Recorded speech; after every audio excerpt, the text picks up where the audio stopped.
Ora então, bom dia. Podemos ir abrindo as nossas Bíblias no livro de Josué. Já lá estivemos há pouquinho com a Marina, mas vamos andar umas páginas para a frente para o capítulo 5.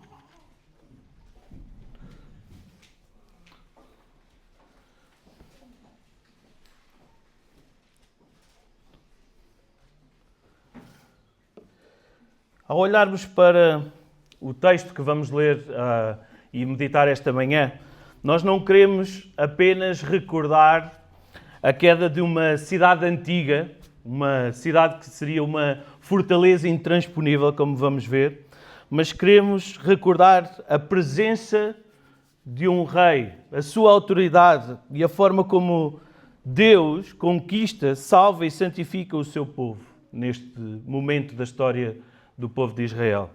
Nós queremos compreender, e esse é um dos objetivos do sermão de hoje, que é o rei que vai à frente do seu povo. Compreender como é ele que concede a vitória e o que é que isso significa para a nossa fé, para a nossa obediência e para a salvação que ainda hoje Deus oferece. Mas antes disso, e antes de irmos ao texto, como habitualmente, um pouquinho de contexto. Onde é que nós ficámos da última vez? Nos 10 mandamentos, se bem se recordam. Então, depois de Deus entregar os 10 mandamentos no Monte Sinai, Ele reafirma a sua promessa de conduzir Israel até à terra que já lhes preparou, terra prometida, Canaã. Mas Deus deixa claro que a conquista desta terra, a vitória sobre os inimigos, os vastos inimigos que iriam encontrar lá, não viria de esforços humanos. Ele enviaria um anjo à frente do povo para protegê-los, para guiá-los e assim cumprir as suas promessas. Ou seja, a presença de Deus seria a garantia de que, mesmo diante de obstáculos aparentemente impossíveis, nada poderia impedir a concretização do plano divino. Então, para que o povo tivesse noção da presença de Deus, Deus ordena a construção do tabernáculo. E os artífices, além do tabernáculo, à ordem de Deus, também construíram a Arca do Concerto. Ambos símbolos visíveis da sua presença, símbolos da sua santidade, símbolos da sua aliança para com Israel. Assim, Deus, de forma visível, habitaria no meio do seu povo. O povo podia ver isso. E sabem uma curiosidade? O tabernáculo tinha sobre si uma nuvem durante o dia. E quando aquela nuvem se levantava e começava a andar, então era a altura que o povo sabia que levantava acampamento e começava a andar. E durante a noite, aquela nuvem se transformava em fogo e toda a gente sabia que a presença de Deus estava ali naquele lugar. Aliás, tabernáculo, não sei se recordam, mas tabernacular significa habitar no meio do seu povo. É exatamente isso. Ali o povo aprenderia que a vida e a vitória começam quando se reconhece e obedece ao Senhor, porque a lei tinha sido dada e o Senhor estava na presença do seu povo. Mesmo assim, mesmo com a presença de Deus e mesmo com Deus a conseguir tirar o povo do Egito e a dar vitórias atrás de vitórias, o povo continua a murmurar. Continua a duvidar que este Deus é poderoso o suficiente para lhes dar vitória e conceder o que prometeu. Eles chegam ao ponto de, quando Moisés está no Monte Sinai a falar com Deus, pedir ao seu irmão Arão, que era o sacerdote na altura, faz-nos um bezerro de ouro, que seja o Deus que nos tirou do Egito, algo que nós possamos ver. Eles mostram dessa forma como a fé do homem é frágil. Ainda assim, e porque Deus podia simplesmente ter eliminado o povo logo ali, porque o desobedecia, ele era poderoso e soberano o suficiente para isso, mas ainda assim Deus permanece fiel e sustenta Israel com o maná e com água durante 40 anos, que castigando o seu próprio povo, tal como um pai faz a um filho porque lhe quer bem. Durante aqueles 40 anos, Deus supriu o povo com maná vindo do céu. Eles não precisavam de fazer nada para comer. Bastava apanhar o que caía do céu. E quando faltava água das rochas, o Senhor lhes fornecia essa água. As suas roupas e os seus calçados Não se desgastaram durante 40 anos, algo que os nossos pais hoje em dia gostariam que acontecesse. Principalmente os pais de crianças pequenas, não é? A Diana está a assinar com muita veemência, é porque vocês gastam muito sapato.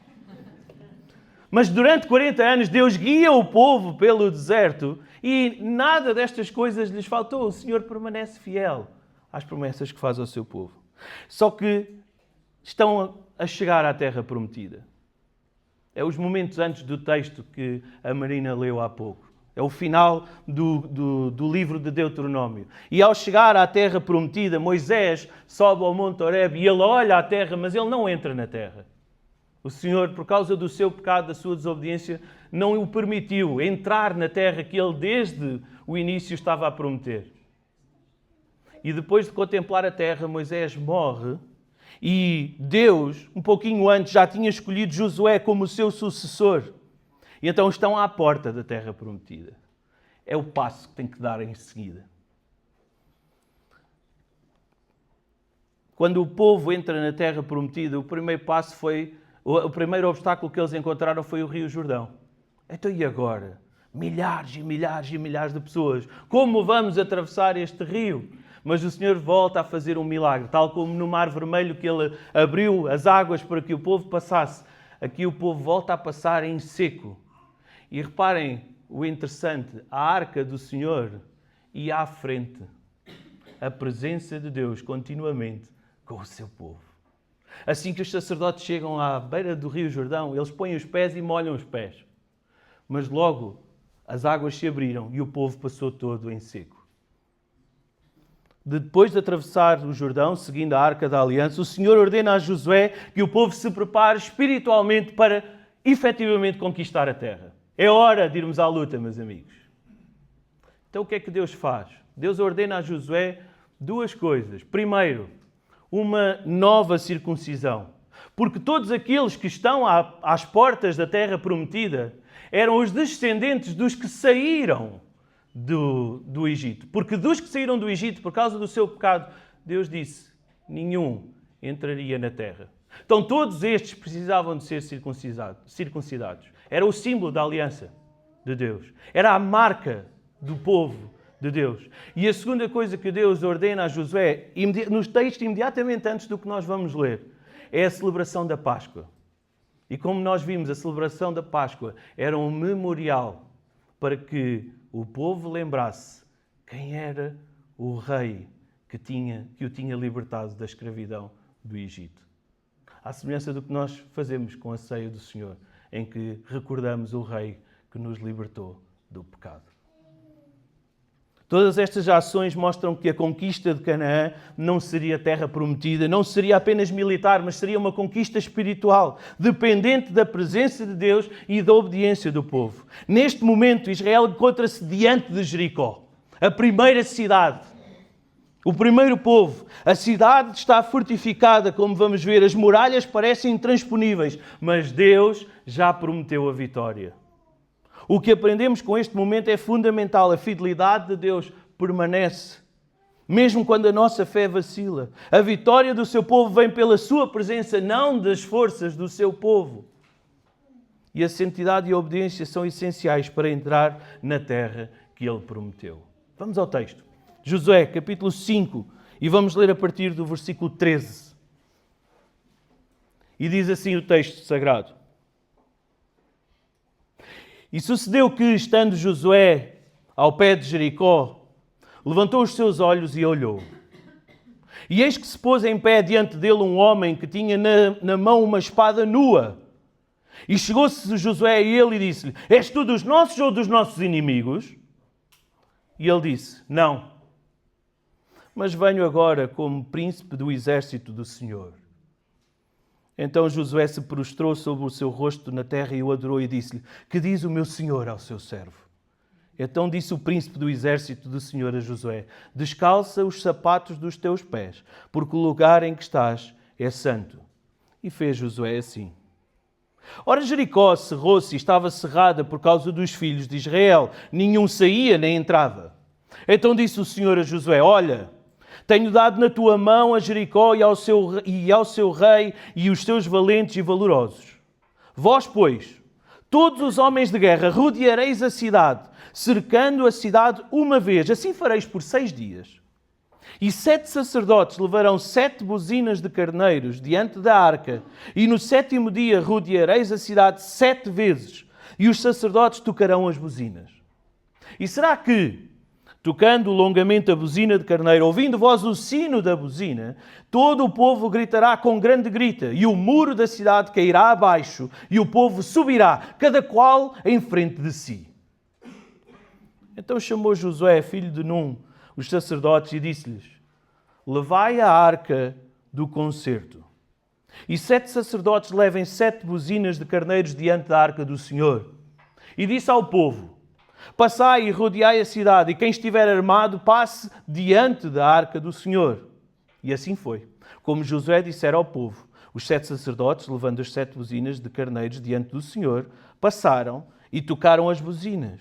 E a arca do concerto do Senhor os seguia. E os armados iam adiante dos sacerdotes que tocavam as buzinas, e a retaguarda seguia após a arca, andando e tocando as buzinas. Porém, ao povo, Josué tinha dado ordem, dizendo: não gritareis, nem fareis ouvir a vossa voz, nem sairá palavra alguma da vossa boca, até ao dia em que vos diga: gritai. E então gritareis. E fez a arca do Senhor rodear a cidade, rodeando-a uma vez. E vieram ao arraial e passaram a noite no arraial. Depois, Josué se levantou de madrugada, e os sacerdotes levaram a arca do Senhor. E os 7 sacerdotes que levavam as 7 buzinas de carneiros diante da arca do Senhor iam andando e tocavam as buzinas, e os armados iam adiante deles, e a retaguarda seguia atrás da arca do Senhor. Os sacerdotes iam andando e tocando as buzinas. Assim, rodearam outra vez a cidade no 2º dia e tornaram para o arraial. E assim fizeram 6 dias. E sucedeu que ao 7º dia madrugaram ao subir da alva, e da mesma maneira rodearam a cidade 7 vezes. Naquele dia somente rodearam a cidade 7 vezes. E sucedeu que, tocando os sacerdotes a 7ª vez as buzinas, disse Josué ao povo: gritai, porque o Senhor vos tem dado a cidade. Porém, a cidade será anátema ao Senhor, ela e tudo quanto houver nela. Somente a prostituta Raabe viverá, ela e todos os que com ela estiverem em casa, porquanto escondeu os mensageiros que enviamos. Tão somente guardai-vos do anátema, para que não vos metais em anátema, tomando dela, e assim façais maldito o arraial de Israel e o turbeis. Porém, toda a prata e o ouro e os vasos de metal e de ferro são consagrados ao Senhor e irão ao tesouro do Senhor. Gritou, pois, o povo, tocando os sacerdotes as buzinas. E sucedeu que, ouvindo o povo o sonido da buzina, gritou o povo com grande grita, e o muro caiu abaixo, e o povo subiu à cidade, cada qual em frente de si, e tomaram a cidade. E tudo quanto havia na cidade destruíram, totalmente, ao fio da espada, desde o homem à mulher, desde o menino até ao velho, e até ao boi e gado miúdo, e ao jumento. Josué, porém, disse aos 2 homens que tinham espiado a terra: entrai na casa da mulher prostituta, e tirai de lá a mulher com tudo quanto tiver, como lhe tendes jurado. Então entraram os mancebos espias e tiraram a Raabe, seu pai, sua mãe, seus irmãos e tudo quanto tinha. Tiraram também todas as suas famílias e puseram-nos fora do arraial de Israel. Porém a cidade e tudo quanto havia nela queimaram a fogo. Então somente a prata e o ouro e os vasos de metal e de ferro deram para o tesouro da casa do Senhor. Assim, deu Josué vida à prostituta Raabe e à família do seu pai e a tudo quanto tinha, e habitou no meio de Israel até ao dia de hoje, porquanto escondera os mensageiros que Josué tinha enviado a espiar a Jericó. E naquele tempo Josué os conjurou, dizendo: maldito diante do Senhor seja o homem que se levantar e reedificar esta cidade de Jericó, perdendo o seu primogênito, afundará, e sobre o seu filho mais novo lhe porá as portas. Assim era o Senhor com Josué, e corria a sua fama por toda a terra. Incrível, não é? A forma estranha como Israel vence a primeira cidade ao entrar na terra. Nós vamos dividir este nosso texto para termos algumas considerações em 4 partes, em que veremos a presença do Senhor, a instrução do Senhor, a vitória do Senhor e, por último, a salvação do Senhor. Nos primeiros versos que nós lemos, do capítulo 5, 13 a 15, nós conseguimos imaginar Josué em frente da cidade, de braços cruzados, a olhar para ela. Não conseguem? Não conseguiram ver isso no texto? Josué está à porta da cidade e está a olhar, como é que eu vou entrar ali?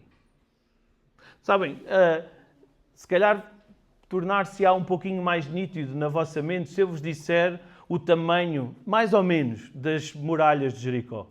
As muralhas de Jericó eram constituídas por 2 muros e, na sua totalidade, eles tinham mais ou menos de largura 3 mais 2, 5 metros e meio, mais ou menos. Rui, ajuda-me aí. Talvez a largura desta igreja? De salão? Então imaginem a largura de uma parede deste tamanho. Em altura, 6 metros. É o equivalente, se calhar, à altura da igreja? Seja um prédio com 2 andares e meio? 3 andares, vá. Era isto que eles tinham que passar. Lá dentro estava, como nós lemos com a Marina há pouco, estava o povo completamente atemorizado. Jericó era conhecida como uma cidade extremamente fortificada, difícil de entrar. E eles tinham recursos suficientes lá dentro, porque a cidade era considerada um oásis. Dentro da cidade, como nós lemos, existia um povo totalmente assustado. Não porque conhecessem a Deus, mas conheciam a fama de Deus. Reparem o que nós... Tomem atenção àquilo que a Marina leu. O povo estava assustado porque tinha ouvido a forma como Deus tinha aberto o Mar Vermelho para o povo passar e tinha derrotado 2 grandes reis da altura e agora estava às portas de Jericó. Mesmo apesar daquelas muralhas gigantes, o povo que estava dentro das muralhas estava atemorizado. O texto até usa uma palavra que para nós é estranha. Desmaiado. Desmaiado o nosso coração. Junto a Josué, naquele momento em que ele está ali, de braços cruzados, a olhar para a cidade, a pensar como é que nós vamos invadir isto. Deixa-me pensar quantos homens tenho, como é que eu vou fazer? Cabe um túnel, não cabe? Ao lado dele aparece um homem com, diz o texto, uma espada nua, ou seja, uma espada desembainhada. Imaginem o que é vocês estarem ali, né, a olhar, e de repente olham para o lado e aparece um homem à vossa frente, assim, com uma espada assim, de lado. Isto era melhor se as crianças mais pequenas estivessem cá, eles têm melhor imaginação que vocês. Então esse homem está ali. O que é que vocês faziam? O que é que vocês faziam se aparecesse esse homem ali ao vosso lado enquanto vocês estavam concentradíssimos a olhar como é que eu vou conquistar a cidade? Com certeza, Josué terá, a Bíblia não diz isso, sou eu que estou a dizer, terá tirado a sua espada, começado a tirar a sua espada, és dos nossos ou dos outros? Porque ele não conhecia aquele homem. E aquele homem, a espada desembainhada é para quê? Não é? O que acontece ali é que Josué, à sua defesa, pergunta, és dos nossos ou dos nossos inimigos? E repararam na resposta? Não. Não. Como assim não? A questão ali é que este homem que ali se apresenta ao lado de Josué, ele não está interessado em mostrar a Josué se é amigo ou inimigo. Ele está interessado em que Josué escolha se está do lado do Senhor ou não. Porquê? Porque a resposta dele é não. Eu chego agora, ou seja, acabei de chegar, estou pronto. E venho como comandante ou como príncipe do exército do Senhor. Não interessa se este homem era inimigo ou amigo. Interessa era se Josué estava com Deus ou não estava com Deus. E reparem, o homem que antes estava em pé, a olhar para Jericó, provavelmente a pensar como enfrentaria aquele desafio. Diz o texto que ele se prostra no chão, imediatamente com o rosto em terra, adora aquele homem e coloca-se à sua disposição. Quais são as minhas ordens, meu Senhor? O que é que eu tenho que fazer? Se antes ele estaria a delinear uma estratégia, agora ele está pronto a sujeitar-se e a obedecer, a submeter-se às ordens de Deus.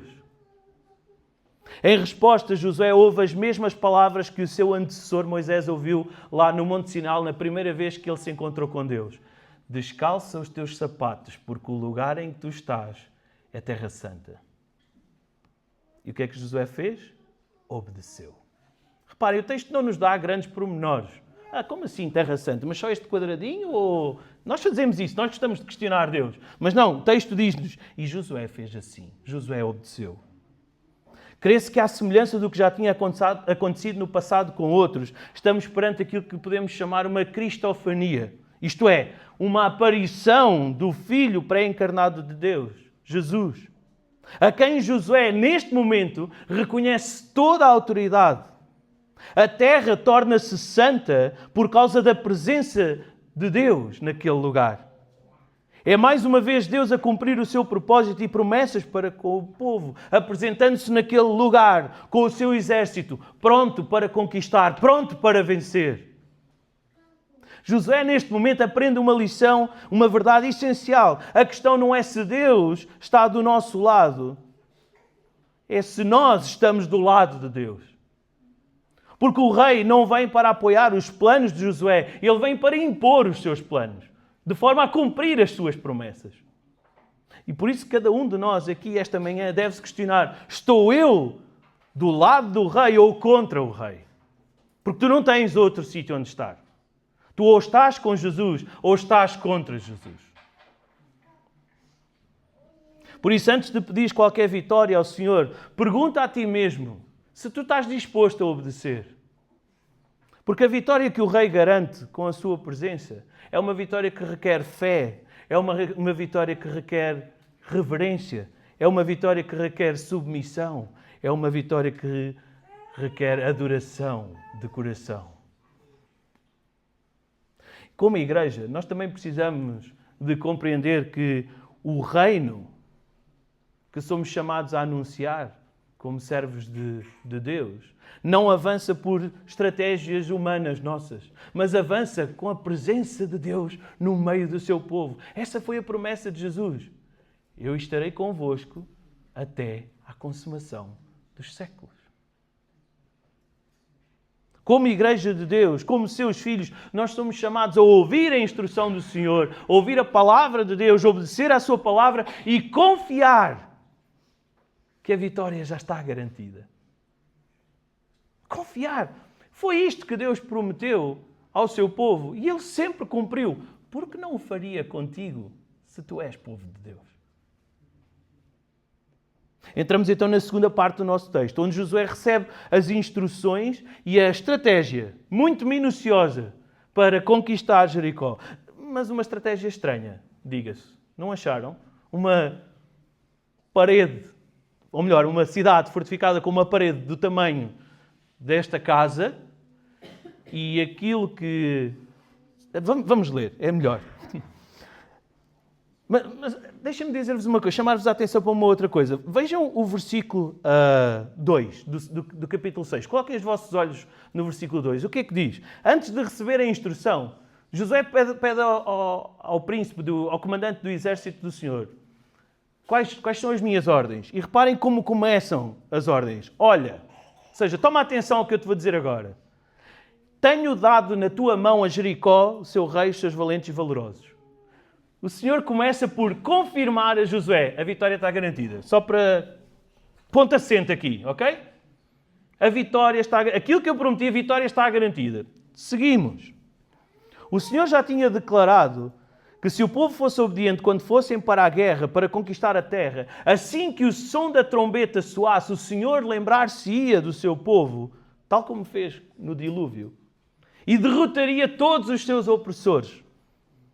Se estiverem a tomar notas, nós vemos isto lá em Números, capítulo 10, versículo 9. Então, o Senhor neste momento se faz presente e é interessante que a estratégia envolve exatamente o som de trombetas. Então, reparem. Resumindo aqui estes vários versículos que parece que repetem sempre a mesma coisa. A estratégia era a seguinte. Durante 6 dias, eles iriam rodear a cidade uma vez, organizados da seguinte forma. À frente iam os soldados. A seguir aos soldados iam os sacerdotes, 7 sacerdotes. Nem mais um, nem menos um. 7 sacerdotes, cada um com uma trombeta ou com um chifre de carneiro. Shofar é o nome técnico para. Alguém conhece o som disto? Conhecem? Para aqueles que não conhecem, eu vou fazer uma coisa lá à moda antiga. Deixa eu ver se resulta.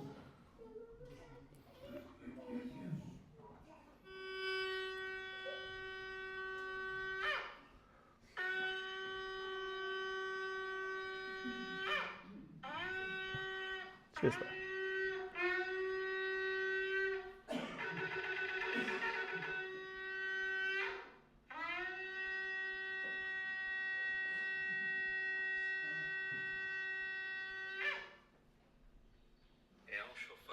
Isso agora não interessa o que ele vai dizer. Porquê que eu vos mostrei isto? O que é que nós tínhamos dentro das muralhas? Um povo atemorizado. Imaginem, 6 dias. As muralhas a cidade não devia ser pequena. Aquela volta devia ser bastante grande. Ouvirem o tempo todo. Eu não sei imitar, né? Tempo todo. Dia 1. Mas ainda tem mais. Ainda íamos na organização, não é? Depois dos 7 sacerdotes, seguiam os levitas que transportavam a Arca da Aliança, ou seja, a Arca, a presença do Senhor sempre a rodear a cidade. E, por fim, vinha a retaguarda. É assim que o texto nos descreve. A retaguarda, basicamente, era constituída por 3 tribos. Eram os soldados de 3 tribos. Dan, Azer e Naftali, segundo Números 10, 25. Quando o campamento dos israelitas levantava, estas eram as tribos que protegiam a retaguarda. Ok? A estratégia, então, era 6 dias, constantemente ali, e o povo lá dentro a ouvir isto. Ao 7º dia, faziam exatamente a mesma coisa, mas em vez de uma volta, davam 7 voltas. À 7ª volta, os sacerdotes tocariam as 7 trombetas de forma longa. E essa era a resposta. Em resposta a isso, melhor dizendo, esse era o sinal em que, em resposta a isso, o povo deveria gritar em alta voz. E aquilo que iria acontecer era que os muros iriam cair, cada soldado deveria avançar e assim tomarem a cidade. Não sei quanto a vocês, mas aos olhos dos homens, isto é uma estratégia louca. É loucura. Como derrubar uma cidade? Perguntem, as crianças mais pequeninas não estão cá, tirando os nossos bebés. Perguntem em casa aos vossos filhos, o que é que vocês acham? Timóteo disse isto assim, assim, assim. O que é que vocês acham dessa estratégia? Isso é a mesma coisa que tu chegares aqui à parede, berrares para ela e esperares que ela tombe. É tão louco quanto isso. Mas essa era a estratégia que Deus estava a ordenar a Israel para cumprir. E o que é que Israel fez? Obedeceu. E durante 6 dias eles rodearam a cidade, organizados desta forma. Ao 7º dia, eles rodearam a cidade 7 vezes, organizados desta forma. E à ordem de Josué, o povo gritou. E o que é que aconteceu? Os muros caíram. E cada homem que tinha à sua frente, já não havia parede para ser ultrapassável, não era preciso lançar escadas, estava tudo no chão, eles sobem e tomam a cidade. Israel já tinha visto a manifestação do poder de Deus em diversas situações. Foi Deus que enviou 10 pragas para o Egito. Foi Deus que abriu o Mar Vermelho. Foi Deus que abriu o Rio Jordão para a passagem do povo. Foi Deus que mandou cair aves do céu para os alimentar, que das rochas do nada faz surgir a água. Israel já tinha visto os milagres de Deus a acontecer. Eles só precisavam obedecer e confiar, ou confiar e obedecer. Tu nem sempre vais compreender aquilo que Deus está a fazer na tua vida. É loucura! E tu tens muitos porquês na tua vida. E dizes, isto é loucura! Só que Deus usa até as coisas loucas deste mundo para manifestar o seu maravilhoso poder e vencer à sua maneira. A estratégia de Jericó parecia loucura, mas foi perfeita. Era o plano perfeito de Deus. É por isso que nós ouvirmos a palavra de Deus, ouvirmos a sua instrução, por muito loucura que nos possa parecer, nós temos que obedecer. temos que atentar e obedecer. Temos de seguir, deixar para trás aquilo que é a lógica do mundo e seguir a palavra e o Senhor da palavra. Confiados que a vitória já é nossa. Ele já nos a concedeu. Se Deus prometeu, Deus vai dar. E aí entramos então no terceiro bloco, dos versículos 15 a 21, em que ao sétimo dia nós vemos a vitória a acontecer. Os intransponíveis muros de Jericó vêm abaixo. Josué dá o toque final. Gritai, tomai a cidade, porque Deus já nos a deu. Quando Israel obedece rigorosamente à instrução de Deus, o Senhor concede-lhes a vitória. Concede-lhes, entrega-lhes a cidade nas mãos. Deus faz ruir então estes fortes muros, como já vimos, e o povo atemorizado que estava dentro é totalmente destruído. Assim como os seus ídolos, os seus altares, os seus animais, tal como Josué, tal como Deus disse a Moisés e a Josué que aconteceria. Na verdade, a todo o povo. Deus proclama isto a todo o povo. Seria assim. O rei escolhe e salva para si mesmo um povo e começa neste momento a entregar-lhe a terra prometida. No entanto, há algo no texto que nós não podemos deixar escapar. Aliás, em boa verdade, na história e no nosso texto, há algo que acontece que realça a importância de nós conhecermos este panorama do Velho Testamento que aponta para Jesus. Israel é um povo exclusivo, separado, escolhido por Deus, para si mesmo, para a sua glória. E o Senhor dá a lei a Israel não apenas para ser um conjunto de regras que permitiam ao povo viver em sociedade, mas para santificar o seu povo, como nós vimos no domingo passado. Se nos recordarmos o resumo da lei nos 10 mandamentos, o primeiro mandamento começava, e a ordem nos 10 mandamentos é de suma importância. Os 10 mandamentos começam por chamar o povo a fazer o quê? A amar e adorar ao Senhor em primeiro lugar. Eu sou o Senhor teu Deus, que te tirei da terra do Egito, da casa da servidão. Mandamento número 1. Não terás outros deuses diante de mim. A lei, por exemplo, um pouquinho mais esmiuçada nos capítulos seguintes e nos livros seguintes, proibia o casamento dos filhos de Israel com outros povos.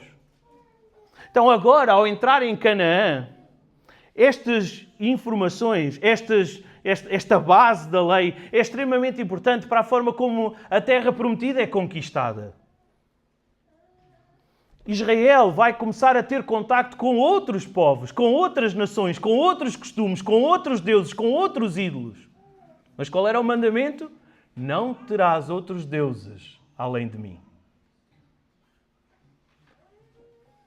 Quando as coisas são agradáveis aos nossos olhos, habitualmente o que é que nós queremos fazer? Tomá-las para nós. Era fácil aos homens israelitas olharem para as belas moças de Canaã e quererem tomá-las. Era fácil o povo olhar os costumes. Eu nunca tinha pensado que isto podia fazer assim. E esse costume ser abominável para o Senhor, que é santo e que escolhe este povo para si, para o santificar. É por isso que estas coisas abomináveis para o único Deus verdadeiro, Criador dos céus e da terra, soberano sobre tudo o que neles há, tinham que ser eliminadas. É por isso que Josué avisa ao povo, coloquem os vossos olhos nos versículos 17 a 19.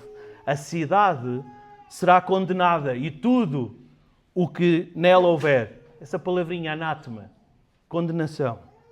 Guardai-vos das coisas condenadas, ou do anátema, para que, tendo-as vós condenado, não as tomeis, e assim torneis maldito o arraial de Israel e o confundais. Porém, toda a prata e ouro e utensílios de bronze e de ferro serão consagrados ao Senhor e irão para o seu tesouro. Deus está a zelar pela santidade e fidelidade do povo. Está a chamar o povo a si. Sede santos como eu sou santo. Por isso não se podem conspurcar com essas coisas que tanto têm para oferecer. Sabem, a queda de Jericó. Desculpem, já agora, uma pequena referência. Se em casa continuarem a ler o texto bíblico, logo no capítulo 7, acontecem duas coisas que levam à derrota de Israel. Ainda agora começaram e já estão a fazer asneira. E uma delas é que Israel vai para a luta sem o Senhor. E a segunda, que na verdade foi a primeira porque aconteceu aqui, foi que houve um homem que desejou as coisas que viu, tomou-as para si. O nome desse homem era Acã. E por causa dele ter tomado essas coisas para si, Israel teve uma grande derrota. Teve uma grande derrota. A desobediência leva à derrota. Então, tentando aplicar de alguma maneira isto para nós, a queda de Jericó mostra que a conquista da terra prometida, ela acontece conforme as promessas de Deus, não pelo poder de Israel, não porque Israel merecia, mas porque Deus é fiel, Deus é soberano. E esta vitória, esta conquista da terra, tem como resposta uma fé que é obediente. Tem um povo que obedece às ordens do seu Senhor. Aquela marcha silenciosa, aparentemente inútil, deixa-nos claro que a vitória não vinha dos meios humanos, das estratégias de um homem que, olhando à cidade, conseguia perceber como a conseguiria penetrar. Não por causa de estratégias militares, mas exclusivamente, Jericó ruiu exclusivamente por intervenção divina. É aqui que Israel aprende que confiar em Deus é mais eficaz do que qualquer força ou plano humano. E esta também é uma grande e importante lição para nós. Mesmo diante de obstáculos que parecem intransponíveis, nada, como começámos a cantar esta manhã, pode parar o plano divino. Nada pode parar ou pode impedir o Senhor de cumprir aquilo que já prometeu.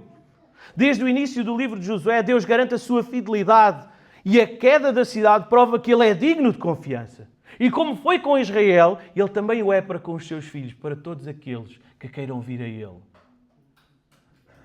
Que queiram receber essa salvação que Ele hoje tem para dar. O texto também nos mostra que a fidelidade de Deus clama por esta resposta de obediência. Josué, o que é que faz? Logo desde o início, ele é o exemplo, ele é o líder do povo. E o que é que ele faz? Logo desde o início, ele responde em obediência como um servo fiel. Ele obedece sem questionar. 7 voltas? Não podem ser 8? Não. Josué recebe a ordem, dá a ordem, eles cumprem a ordem, ganham a batalha. Simples. Difícil, mas simples. Assim também aprendemos que a vida e a libertação vêm quando o povo de Deus responde com fé, com obediência às suas promessas. O Senhor também ensina ao povo, neste episódio, que a vitória não podia estar separada da santidade. Tomar para si o que Deus declarou como condenável seria tornar a bênção numa maldição. Mostrando que a desobediência, mesmo após grandes vitórias, rompe a comunhão com Deus. Assim, Jericó ensina-nos que confiar no Senhor implica também renunciar ao pecado e a tudo que Deus declara como incompatível com uma vida de intimidade com Ele. Falta-nos a última parte do texto, não é? Versículos 22 a 27. A salvação do Senhor. Nesta última parte do texto, Josué, os espias e na verdade todo o povo cumprem a sua palavra. E eles são misericordiosos e salvam Raabe, seus pais, seus irmãos, suas famílias, como tinham prometido. Um pormenor interessante, eu não percebi-me há pouco, não tenho isso aqui escrito, percebi-me há pouco quando ouvia a leitura que a Marina fez. Quando Israel é salvo no Egito, porquê que Israel foi salvo no Egito? Porque obedeceram à ordem do Senhor e pintaram as ombreiras das suas portas com o sangue dos animais, não é? Era o símbolo. E quando o juízo veio, aquelas casas foram poupadas. Esta mulher foi chamada a colocar um fio escarlate na beira da sua janela. E quando o juízo veio, ela e a sua casa foram poupadas. Interessante isso, não é? Ainda dizem que a Bíblia não tem coerência, que Deus não faz sentido. Da mesma forma, que é outra coisa muito interessante, esta sim eu tenho escrito. Da mesma forma que Josué e Caleb foram os únicos 2 que saíram do Egito e que por fé o Senhor concedeu a graça de entrarem na terra prometida, Raabe também é resgatada porque ela confia, ela demonstrou a sua fé e reconheceu o Deus de Israel como o Senhor da terra e do céu e ajudou os espias.